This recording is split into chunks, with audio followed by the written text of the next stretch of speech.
বিচারের স্রোতপথ ফেলে নাই রাশি, পৌরুষের করেন শতধা নিত্য যেথা, তোর সর্বকর্ম চিন্তা আনন্দের নেতা, নিজ হস্তে নির্দয় আঘাত করিবিত, ভারতের সেই স্বর্গে কর জাগরিত।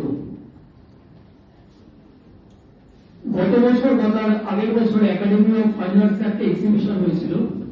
আমি সেদিন প্রথম সায়নকে চিনেছিলাম। সেদিন ওটা একটা গ্রুপ রয়েছে, আমি পরে সেই কথা বলবো। গ্রুপটার নামে তোমাকে বল সায়ন। রং সার্চ। ওদের একটা গ্রুপ রয়েছে, ও আছে ঋত্বিক, বর্তমান প্রজন্মে যারা খুব ভালো কাজ করছে। সেই এক্সিবিশনে বাবা অর্থাৎ শ্রী রঞ্জিত ঘোষ গেস্ট হিসেবে গিয়েছিলেন। আমার সুযোগ হয়েছিল পুরো গ্যালারিটা, আমি কোন গেস্টে আসনে ছিলাম না, পুরো গ্যালারিটা আমি ঘুরছিলাম, প্রত্যেকটা ছবির উপর খুঁটিয়ে দেখছিলাম। যারা নামী শিল্পী বা যাদের নাম বিশেষ করে ইতিমধ্যে প্রতিষ্ঠিত, তাদের এক্সিবিশনে মানুষ যায়, তাদের একটা কাজ একটা উচ্চ স্তরের হয়, সেটা আমরা সকলেই জানি। কিন্তু ওদের যে এক্সিবিশন, সেই এক্সিবিশনের মধ্যে সায়নের আঁকা আমি প্রথম দেখেছিলাম সেদিন। এত ট্যালেন্টেড একটা গ্রুপ, এত ট্যালেন্টেড একটা ছেলে সায়ন মান্না। বিশেষ করে সায়নের ছাত্রছাত্রী যারা রয়েছিস, আমি তুমি করে বলছি, সবাইকে একটা কথা বলছি। আজকে আমি অন্য একটা কথা বলবো না, আজকে একটা ছেলেকে নিয়ে কথা বলবো, সেটা হচ্ছে সায়ন মান্না। কারণ যার ডাকে আমরা আজকে এখানে এসে পৌঁছেছি। তোরা যার কাছে আজকে আঁকাটা শিখছিস বা যে সকল গার্জিয়ানরা আজকে এখানে বসে রয়েছেন, আপনাদের ছেলে মেয়েকে যার কাছে আঁকাটা শেখাচ্ছেন, সে কিন্তু এমনি কোনো খাতা নিয়ে এঁকে ফেললাম কোনো আর্টিস্ট নয়। বর্তমানে Bangla honours, history honours, geography honours, সায়েন্সের কোন সাবজেক্টের অনার্স কলেজ কটা আছে বলে কেউ বলতে পারবেন? অবন্তী কলেজ, তাই তো? Abanti college, Abanti university. কিন্তু সায়ন যেখান থেকে পাস আউট করেছে, সায়নের সাবজেক্টটা বল একটু। ডিপ্লোমা ইন ফাইন আর্টস আর post diploma in fine arts. এটা যে ছবি আঁকা নিয়ে যেটা পড়েছে, সারা ওয়েস্ট বেঙ্গলের মধ্যে কয়েকটা মাত্র ইউনিভার্সিটি। রঞ্জিত ঘোষ এই মাত্র যে কথাটা বলছিলেন, এক একটা কলেজে 20 থেকে 30টা করে সিট থাকে, হাতে গোনা 5টা থেকে 6টা কলেজ থাকে।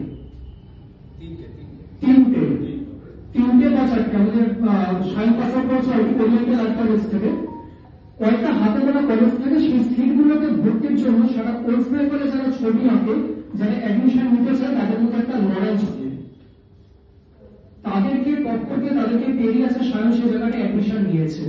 ছবি আঁকা কিন্তু একটা সাবজেক্ট নয়। আমি সব জায়গা থেকে একটা কথা বলি, যে জিনিসটা আমি নিজে উপলব্ধি করেছি। আমরা ছোটবেলা থেকে গার্জেনরা ছোট ছেলে মেয়েদের একটা সাবজেক্ট আমরা বলি, একটা বিষয় আমরা বলি, সেটা হচ্ছে এক্সট্রা ক্যারিকুলাম অ্যাক্টিভিটি, তাই তো? ছবি আঁকা, নাচ বা গান। আপনারা কিন্তু কোনো সময় নিজেদের ছেলেকে বা মেয়েকে কথা বলবেন না, বা যারা বলে যে এক্সট্রা ক্যারিকুলাম অ্যাক্টিভিটি, একদম ভুল। তোরা একদম বলবি যে আপনি কথা ভুল বলছেন। আঁকা, নাচ, গান, আবৃত্তি 2026 সালে দাঁড়িয়ে কিন্তু এক্সট্রা ক্যারিকুলাম অ্যাক্টিভিটি নয়, এটা একটা সাবজেক্ট, পুরো সাবজেক্ট। যে সাবজেক্টটা নিয়ে 4 বছরের পড়াশোনা করা যায়, ডিপ্লোমা করা যায়। তুই যে ভারতীয় চারুকলা থেকে পড়ছিস বা যে আঁকাটা শিখছিস, সায়ন যে আঁকাটা শেখাচ্ছে, আমি বসে বসে সবকটা আঁকা দেখছিলাম। এত মানের আঁকা, বা এদিকে আমি এদিকে ব্লাইটার দেখছিলাম যে টি শার্টের মধ্যে প্রিন্ট করা, টি শার্টের মধ্যে প্রিন্ট বলছি, সরি, আঁকা টি শার্টের মধ্যে ক্যানভাসের কাজ। নিজেদের ওই দুটো যে দিয়েছিলাম, জানি ওনাকে যখন একাডেমিতে সম্ভবত আমি দেখেছি, এটা নতুন কাজ, ওরকম কিছু একটা সিরিজের উপরে একটা কাজটা ছিল, আমার মনে আছে। শিল্পীর হাতে কাজ না চেনা যায়। রবীন্দ্রনাথ ঠাকুরের যে লেখা বা রবীন্দ্রনাথ ঠাকুরকে চিনি, শিল্পীর হাতে কাজ থেকে শিল্পীকে চেনা যায়। আর আপনারা নিজেদের ছেলে মেয়েকে যেখানে শেখাচ্ছেন, যেখানে আঁকাটা শেখাচ্ছেন, খুব যোগ্য মানুষের কাছে আঁকাটা শেখাচ্ছেন, ধরে রাখবেন। আর তারা মাধ্যমিক দিবি বা উচ্চ মাধ্যমিক এমন কেউ আছিস 10 বা 9, হাত তুলতে দেখি, একজন আর দুজন। আঁকাটা বন্ধ করবি না, 9 হোক 10 হোক, আঁকাটাকে বন্ধ করবি না। 2 মাসের জন্য রিস্ক নিতে পারিস, হয়তো সামান্য থামবি, কিন্তু পারলে তার 1 মাসের মধ্যে তাহলে তোর স্যারের কাছে আসবি, এসে আঁকাটা দেখে যাবে। আঁকাটাকে কিন্তু বঞ্চিত হবে না। আর তোরা কিন্তু ভবিষ্যতে আঁকাটাকে নিয়ে পড়াশোনা করতে পারিস। স্যারের হাত ধরে থাক, স্যার যে পথটা এগিয়ে দেবে সেই এগোনো পথটাকে তোরা এগোতে থাক। এই বছর আপনারা হয়তো সকলে জানেন, ভারতীয় চারুকলা মন্দির শায়নকে একটা শিল্পগুরু অ্যাওয়ার্ড দিয়েছে। বাংলার 100 জন চিত্রশিল্পীকে, 100 জন শিল্পীকে মাফ করবে, শিল্পীকে সেই শিল্পগুরুর সম্মানটা তুলে দেওয়া হয়েছিল 100 জনকে, তার মধ্যে শায়ন বাংলায় একজন। উনি একজন মানুষ, উনি একজন ছেলে, তুই যে কাজগুলো করছিস অসম্ভব সুন্দর সেই কাজগুলো। আর ভারতীয় চারুকলা মন্দির থেকে যে এই বছর এক্সিবিশনের শায়নের কাজ যাচ্ছে, আমাদের বেঙ্গল এক্সিবিশন রয়েছে 1 এপ্রিল থেকে। তোরা যে সার্টিফিকেটটা পাচ্ছিস, ভারতীয় চারুকলা মন্দির থেকে সার্টিফিকেটটা দেওয়া হয়। বর্তমান সময় মাননীয় মুখ্যমন্ত্রী মমতা বন্দ্যোপাধ্যায় একটা প্রকল্প করে দিয়েছে, সেই প্রকল্পটার নাম হচ্ছে উৎকর্ষ বাংলা। যে জিনিসগুলো একদম জানা, সেই জিনিসগুলো আমাদেরকে জানতে হবে, আমরা কেউ জানি না। বাংলা, উৎকর্ষ বাংলাতে অনেকেই আছে যারা একটা মাধ্যমিক করলে কলেজে ভর্তি হয় না, উচ্চ মাধ্যমিক করে অন্য কোনো লাইনে তারা চলে যায়।